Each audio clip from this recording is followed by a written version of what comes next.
For PT every morning, one shepherd does bayonet training, which is a little bit different than most PT people are used to, but you learn a lot from it. Please check out our previous video, link in the description below, for why about the bayonet training. Here is what you actually do in bayonet training. It's comfortable, right? On guard. Weapon up here. But when you start to move, it's really kind of weird. When you start to move, you got to kick your lead foot out. You got to kick it out. Not here. I'm not going to do that. That's what most people start to do. And you got to break yourself of it. And it's because of those knees again. Honest to God. So here's what's going to happen. I'm going to go down into a crouch, and I'm going to take the first step with my lead foot. And it ain't much of a step. Guys, it's like 4 inches, maybe 6. You see that? And I'm going to put that down. And then I'm going to pick up my about 4 inches. You see what I'm saying? You're going to come down here. The lower you get, the better it is, because the bayonet is incredibly explosive. You put all that energy way down here so that we can lunge and we can do all the things we're going to do today, right? So before we get there, let's just learn to walk.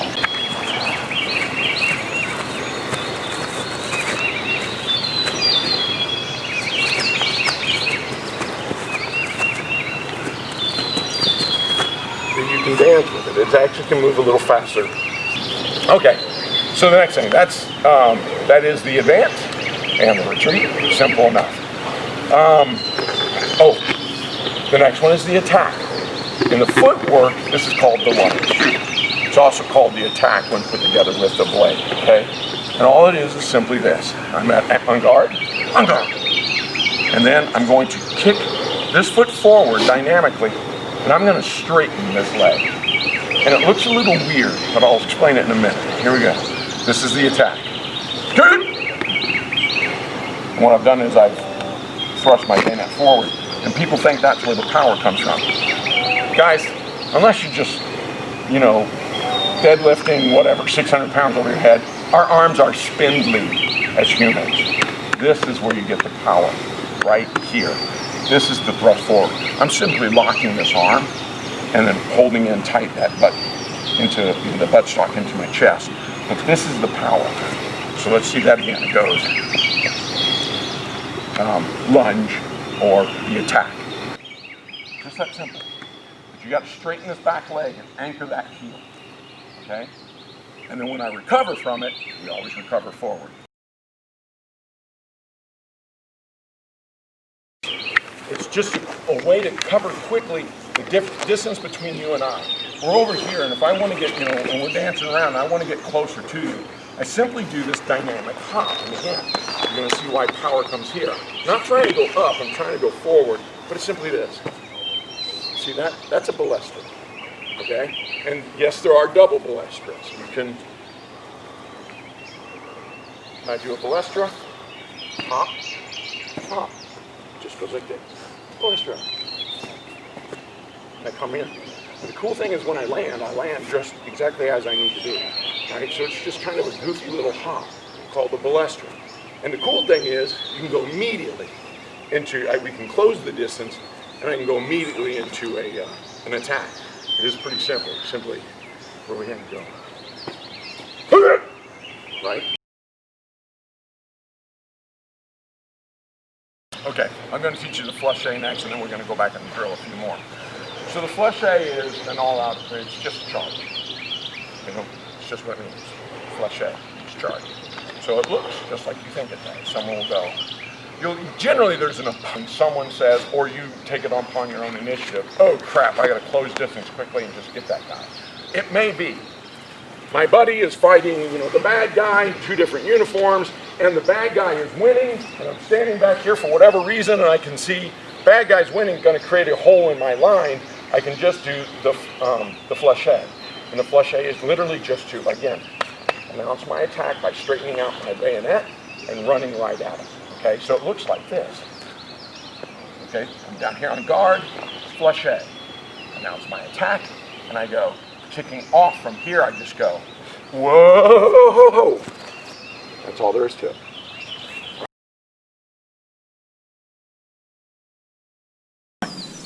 So, relax a bit, you're doing your attack, And there's a reason we announce our attack, all right? That's what that's called, announcing the attack. There's a reason, because there's another blade work. Watch my feet here, watch my feet here. It's called the feign attack, or the feign. And it goes like this. Ah, look what my legs did.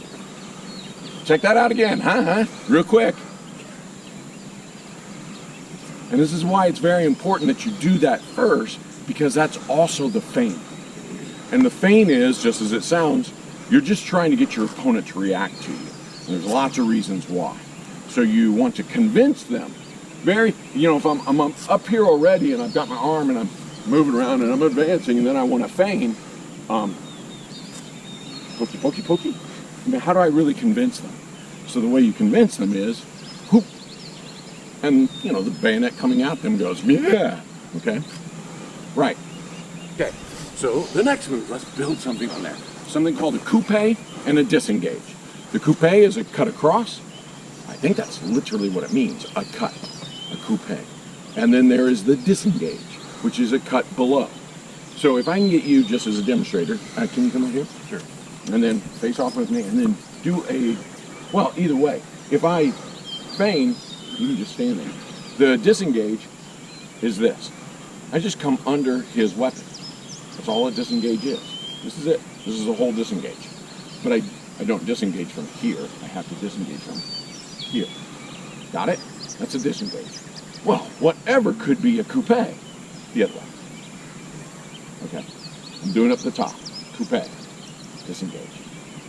And that sounds, it's a quick move to get me. If I'm over here and I'm like, oh, he's got an opening over there, then I want to bring it underneath, right? Or I want to bring it over, depending on where the opening is. That seems absolutely silly. It is. And here's how it starts to work. What I'm going to do is, so everybody can see it. So what I'm going to do is I'm going to come out here. I'm going to do a feign, right? The feign attack is how you get them to respond. It is that jab out. It's that real intentional jab that's very believable. And then when they respond, now I'm going to have my demonstrator come back. So I'm going to jab out. So what I'm trying to get him to do is we come up together. Actually, put it down here, then I'm guard. Right? As we close in, this is not enough to hit each other. I can't, unless I do a BALLESTRA or a butt stroke or something like that, I can't engage him and he can't engage me. So we come in, we step in a little closer, and we get closer and closer, right? And we're nudging up to each other. And then one of us does something like this. And that's very believable. And so he's going to naturally bump my weapon. And if he's real disciplined, he won't swing. This is undisciplined. Look at his opening. Look at that. That's an easy kill for me. But if he's disciplined, he knows I just have to miss him by about 4 to 6 inches, or even less. And so he's going to bump my weapon. But even that bump, I can now disengage. I didn't attack yet. That was a feign attack. You see how that works? It's a combination. One more time. So we come in, we're on guard, and I go feign attack. He responds. That's good. I disengage and I look for that opening. And when I find that opening, all that power I've talked about being in your hip, you can step around if you need to. All that power is in your hip. That's where that opening is. We can try that another way too. We can come in here and we'll do those low things, and I'll go feign. He pops. Coupe. See? It's a combination. I know it looks real simple, but it's way harder than it looks. So that's what we're doing. Everybody? There is something I want to talk to you about, stop hit, because obviously people can BALLESTRA or flashe into you. You can use it anytime, but a stop hit, it's not quite, yes, exactly. Leo remembers it. The stop hit is you can take a knee. If your knees are good, you can just go down to a squat. But what you're doing is you're just going down and you're announcing your attack. This is all it is. And it's for when people are charging you and you want to come off of their line of attack, and you just go down and you just call the stop hit.